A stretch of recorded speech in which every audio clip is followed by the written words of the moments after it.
Você acha que o fato de eles aceitarem uma parada LGBT acontecendo dentro de Israel é um pretexto pra eles usarem pro mundo inteiro? Totalmente. É. Totalmente.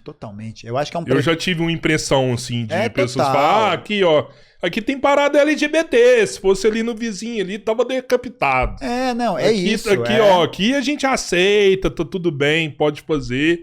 Agora, se fosse ali no Irã, ali já era, ali tava tudo É uma morto. perspectiva até que beira uma certa noção étnica, né? Uma noção étnica de que essa comunidade tem o direito de existência nesse espaço democrático, blá blá blá. Só que é isso, são os LGBTs que são convocados pro exército pra ir matar palestino. Então, tipo, que sentido de liberdade é esse? Sabe? A gente tá falando de uma liberdade... Esses LGBTs estão participando do exército israelense? Sim, o exército israelense se gaba por ter LGBTs em um volume considerável participando das Forças Armadas. Então, tipo, é isso.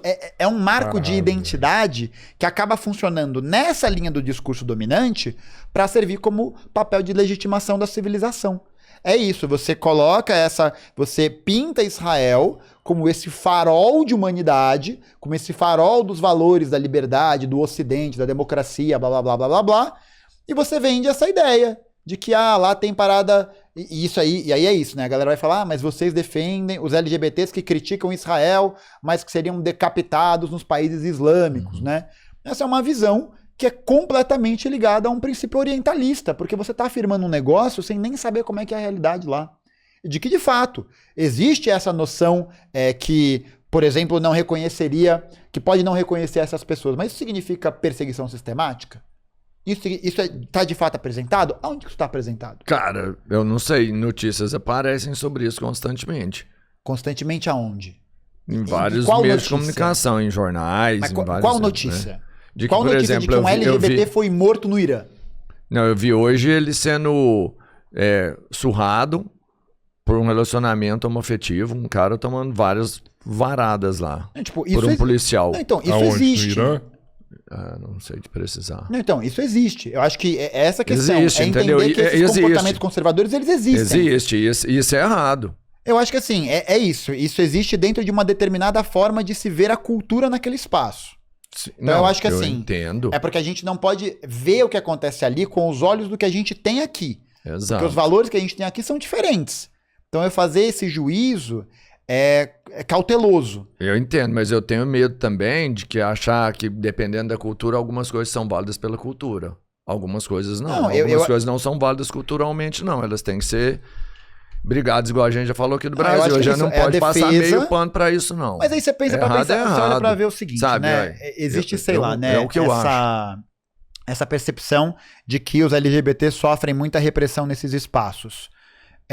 Mas como que isso acontece? Eu acho que essa que é a questão, porque se a gente não consegue dar um panorama histórico factual pra isso, entender o que acontece, aonde acontece, como acontece, vira só fofoca. Vira só senso comum que vai sendo espalhado e que, assim, pode até acontecer. Pode até eventualmente acontecer alguns momentos assim.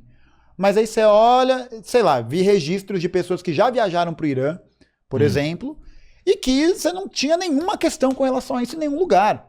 Que existiam comunidades LGBT dentro do Irã, que existiam ali, claro, né, não abertamente, não assim, mas tipo, a área de fumante, você não pode fumar no meio das pessoas ali, mas você pode... dentro de casa, por exemplo. É meio isso, sim. Né? Tipo assim, você não pode afrontar o costume direto ali, mas dentro de espaços específicos você pode. Aí, sei lá, você olha para a realidade brasileira, por exemplo, né, que é um país que tem um amplo reconhecimento aí esse movimento para o reconhecimento da comunidade LGBT e tudo mais. Qual que é a política concreta que garanta a segurança da vida dos trabalhadores LGBT no Brasil, por exemplo? Que são frações da classe trabalhadora muito marginalizadas. Né? Pessoas trans que trabalham no telemarketing, que trabalham em áreas muito precárias. Então, tipo, você fazer a defesa, né, disso de maneira simbólica, de maneira narrativa, sim, sem ter um plano político concreto para poder dar substância para isso, é você só, tipo, usar de novo como um subterfúgio, como uma desculpa. Então acho que é isso. Israel se utiliza desse discurso, né? Isso é utilizado pelas classes dominantes mundiais como o ponto de civilização no Oriente Médio, né? Que permite as liberdades individuais, as liberdades democráticas, blá blá blá, para que nós, principalmente aqui desse circuito ligado à América Latina, ligado à Europa, aos Estados Unidos, olhe para aquela região como uma região em que essas liberdades democráticas e culturais não são respeitadas. Eu acho que, de fato, existem elementos culturais que precisam ser, em algumas culturas, abolidos. Você concorda com isso? Abolidos, com certeza. Por exemplo, casamento forçado.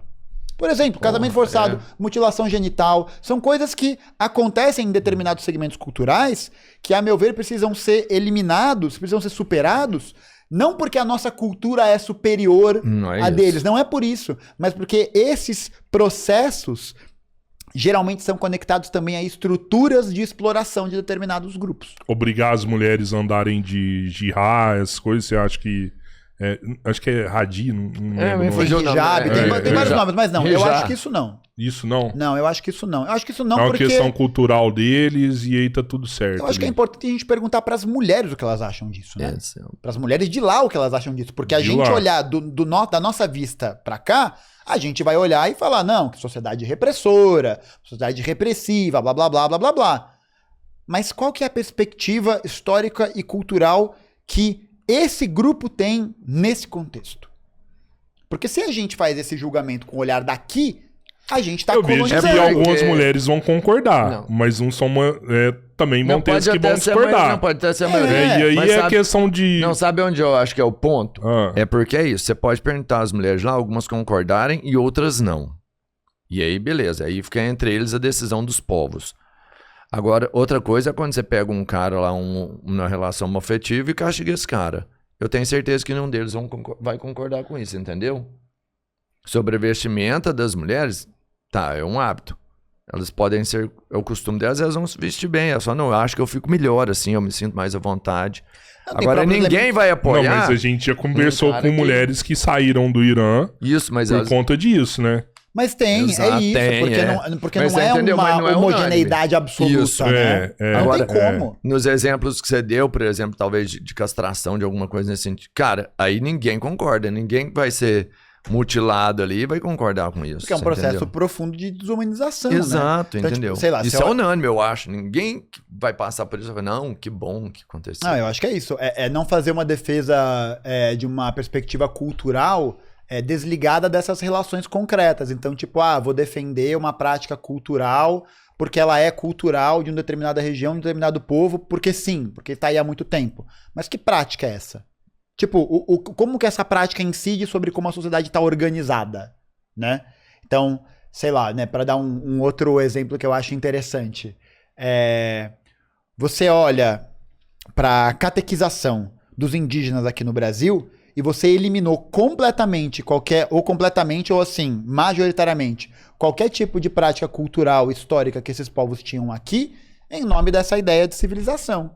Em nome dessa ideia de um projeto de sociedade que pudesse gerar o desenvolvimento ou, enfim, né, levar a salvação, principalmente. E aí, a gente teve práticas culturais que eram, tipo, práticas culturais históricas ali, que tinham esses sinais ritualísticos e tudo mais, e que foram eliminadas não para poder acabar com opressões, mas para poder reassegurar uma outra que vai explorar esses outros grupos.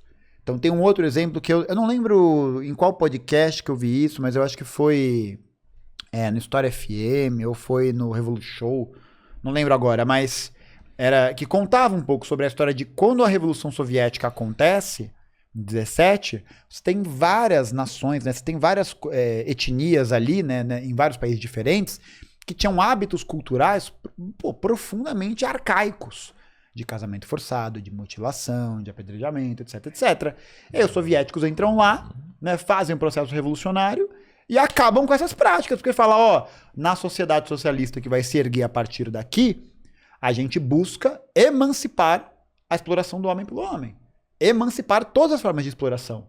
Do trabalho produtivo, das mulheres, do colonialismo, de todas essas dimensões. Então, essas práticas não têm espaço, não podem ter espaço aqui. Por quê? Porque, de alguma maneira, elas reasseguram esse lugar de dominância. Então, acho que depende, né? Eu acho que é isso. A gente pode até, num primeiro momento, com uma perspectiva mais geral, assim, né, de senso comum, olhar o hijab e falar que é um instrumento de opressão. Mas por quê? Mas alguém sabe para que serve um hijab? Nem eu sei. Pra esconder o cabelo da mulher. Tipo, é isso. Tem uma serventia cultural ali naquele meio.